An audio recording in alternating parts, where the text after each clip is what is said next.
Let's take a quick look at everything that I read this month. Because I picked up a summer job all of July, I haven't had all that much time to do my reading, and I know I might feel like I have read a lot this month, but for me, I have not read anywhere near the amount I was planning on, which is a little bit sad, but that's okay. I always have August. Starting off with 20 and the Beast, or Niju to Seiju, Volume 1. I really did like this. I really like this. The only complaint that I had... Oh, the art is so cute. I love his little fangs. The only complaint that I have is I do not like how the body proportions were drawn. It did throw me out the first time I saw like one of the full bodies in this series. I just feel like his legs are too long, and I know that's like the silliest complaint ever, and it did not break my immersion whatsoever. I really did like this. It is an office romance between a girl who's been at the office for a few months and a newbie who is somehow older than she is. While that would be totally normal in Canada, in Japan it's a little bit not strange, but it's a little uncommon for a new person in a company to be as old as he is. I think he's 26. I would recommend this if you enjoy just any more tame office romances. I did enjoy this one.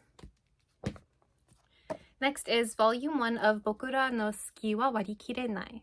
This one will be getting an English publication by Kodansha starting next spring. This one, I personally enjoyed this one a lot. It's a Casey dessert manga, and if you know me, you know I love Casey dessert so much. And again, the art, so nice. It's so pretty. It's a dessert manga. It's gonna be beautiful. However, this one features a love triangle. It's a high school romance with a lot of drama, and the triangle is the forefront of the story. So if you don't like dramatic love triangles, do not read this one. It's also controversial. I won't spoil it here. However, it's controversial. If you want to give the series a try, you need to read the entirety of this volume before deciding if you're going to continue it or not. Do not stop at just chapter 1. You need to read the whole story that's contained in this volume to understand if you're going to want to continue reading or not. Just trust me. Let me know if you do want it spoiled, because I can make a video on that. But for any people who want to give it a try, I don't want it to spoil. And don't Google spoilers yourself, because it will ruin the story for you. I read Volume 1 of Alice in Kyoto Forest. Loved this one so much. This is my number 2 top favorite of every shoujo manga Tokyo Pop has published that I own.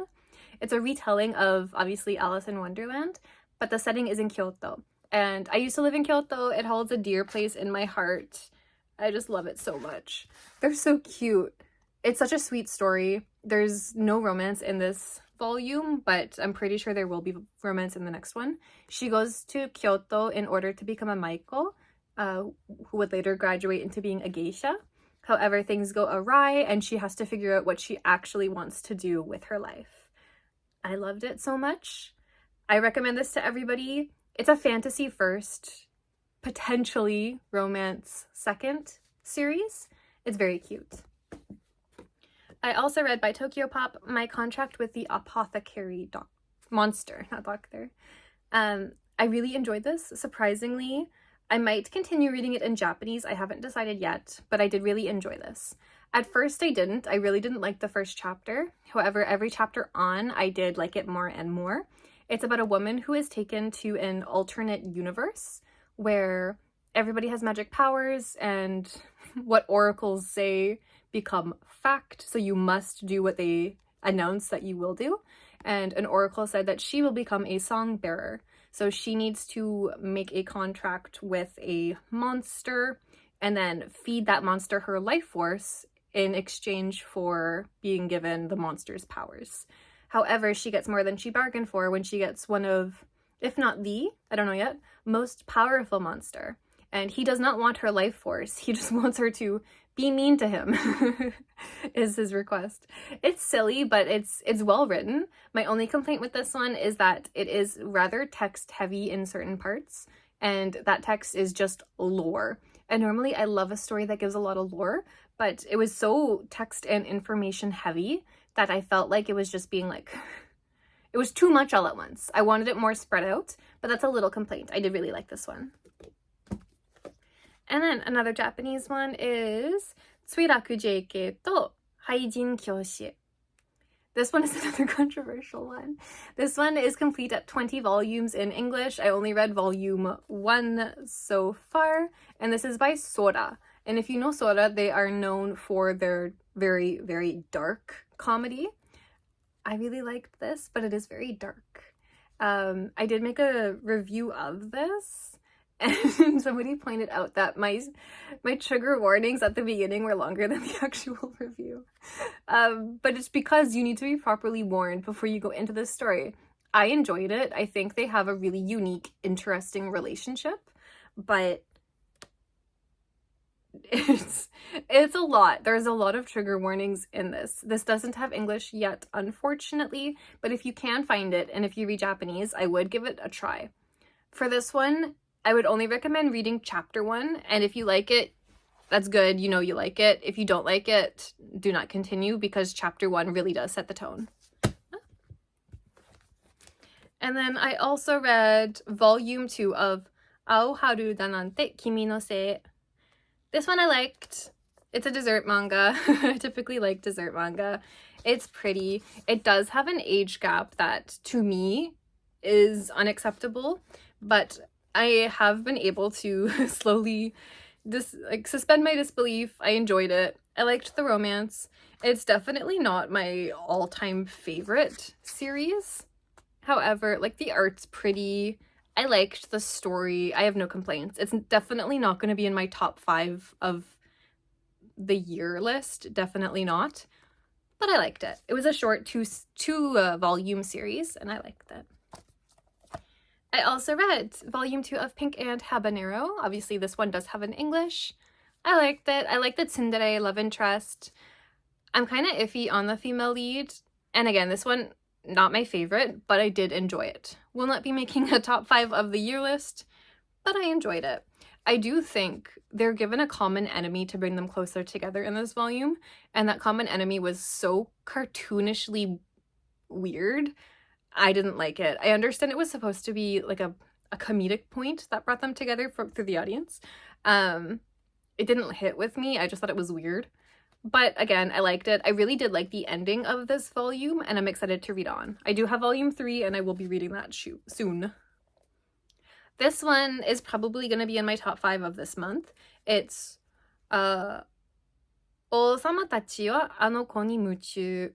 It is a reverse harem series with her as her as the main lead, and then 4 men as the love interests.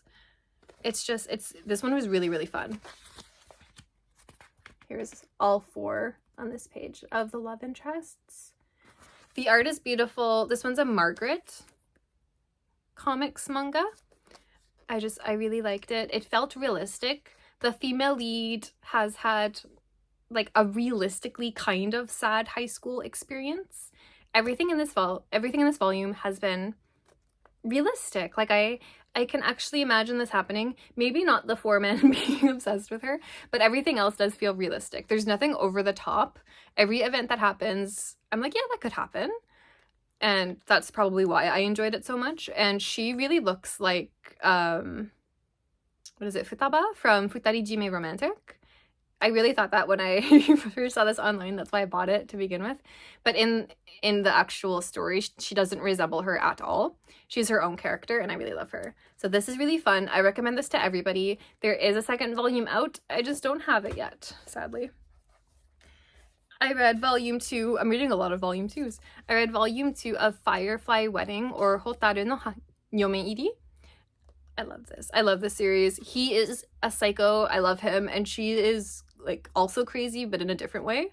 They match each other so well. I love this so much. I'm not going to say too much about it because I think I made a recap of it. If I haven't, I will soon. Such a good volume. Such a good volume. And this is one that people keep trying to spoil for me. So I'm staying off of Twitter because I will not allow this to be spoiled for me. I don't have enough time to read ahead because I'm working this month. But August, all I'm doing is reading, so nobody can spoil anything for me ever again. Okay. This one's a Viz Media one. It's English. The Heiress and the Chauffeur. This one wasn't for me. This one's only a twofer, so I have both volumes. I will be reading both. I don't know. I really like Oshiete Hitsujikun, which is a current, like very, very new series about a rich girl and her butler. So I thought I would love this because it's about a rich girl and her chauffeur. She lost her mom at a young age and also badly injured her foot. And then her father left the country to do rich father things and hasn't been back. And she thinks that her father abandoned her because she's injured and can no longer be a good daughter. Like, she can't get married off to a good family because she's a stain on the family's reputation, blah, blah, blah. This is set in like the 1910s, I think, that area. And her chauffeur, who is kind of like a bad boy chauffeur for the 1910s. He doesn't wear his hat. His tie is loose. Oh no. And everybody, all the staff at her school hate him, and they keep telling her to fire him or else they'll punish her. But like, she'll be like about to be critically injured at school, so he'll hop in to save her, and the teachers will be like, "You bad man, entering the school, bad." But like, nobody cares that she's about to be injured. Like, I don't mind the age gap at all because it's not that big. They met as children, but it wasn't as like a sibling relationship. They were just living in the same area.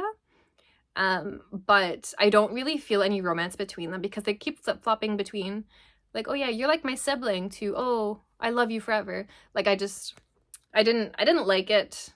I didn't like it. I don't like how they treat women is my main gripe. I read volume 1 of Ultra Maniac, which is another Viz Shoujo Beat one. This one I got from the thrift store, so it's a little bit dirty. It's pretty yellow, but that's okay. That just means it was loved. I thought this was cute. I thought it was really, really cute. Not my favorite, but super duper cute. I really like the art style. I like the costumes. I just think it's cute. It's about a girl who is trying to be seen as like cool, calm, collected so that her crush likes her, and a witch who came from like the magic realm so that she could perfect her magic before going back to the magic realm. And she thinks she is just so cool, so she shares her secret with her, and she's like, stay away from me, please. And she's like, no, we have to be best friends. And the magic that she does always goes terribly awry, and it's just silly. Like, you have to be ready for a silly, goofy story when you're reading this one. It's not serious. The stakes are never high. It's a high school, maybe middle school, I think. Yeah, it's a middle school romance. It's fun. If I can, I don't think I'd pay full price for it. But if I can find the rest of it, like, at the thrift store, I doubt I will. I would like to continue reading it. I read volume 2 of Sugar Apple Fairy Tale. I like this series a lot. I'm enjoying it. I'm probably gonna read the Japanese light novels after I finish this one. I also found the Japanese version. It's only a 2-volume one. I know there are, I'm like rambling. I know there are a couple different renditions of this, the manga of this story. I think there's 3 or 4. I know there's an online one now by Alto Yukimura, which is my favorite author. But there's one that I saw on eBay, and it's only 2 volumes, and the cover art was beautiful. So I might pick that up to read. But I am enjoying this one. I think there's a 5th volume out now, or coming out, so I'm pretty sure this one's ongoing. Read volume 2. I really enjoyed volume 2, and I'm going to continue reading. I think it's cute. I really like the art style. I like Tal. They're just cute. It's fun. It's a fun read. And last one I read is The Unwanted Bride Loves the Crown Prince with All of His Heart. This one, it's beautiful. It gets a full color, very pretty. It's very glossy. The inside also beautiful. It's so beautiful. I don't like the girl. I don't like her. I'm so sorry. There's nothing wrong with her. It just personally, I don't like her as a female lead. She's too pure. She's too kind. Everybody treats her poorly. Like everybody hates her. Everybody hates her. And she's like, well, that's okay. Like, I'll just do my best so that like I can support the prince from the sidelines. And he's like, I hate you. Get away from me. And she's like, oh, but I still love you. It's okay. I can't do stories like that. I'm sorry. They frustrate me. I need my female lead to be strong. Like, they're so pretty. And like, I understand that in the next couple volumes, probably he'll grow to like her. He'll understand that she's not there to like assassinate him or whatever. But I can't hold out for a few volumes. I'm sorry. The abuse, like, she's such a kind soul that it makes me feel like she's kind of dumb. And I know she's not. But the way she's acting, where like she's tripped and she falls into a maid carrying a dish, and the dish breaks, and the queen is like, that dish cost more than your life is worth. You're gonna be serving me from now on. And the queen has the royal princess who just married the royal prince be a maid, and everybody's chill with it. He doesn't know. He doesn't care. He doesn't want to know. He's like, whatever the princess is doing, I don't care. She's your wife, my guy. Like, learn to care. Like, it just bugged me. So, yeah. And that's everything I read this month.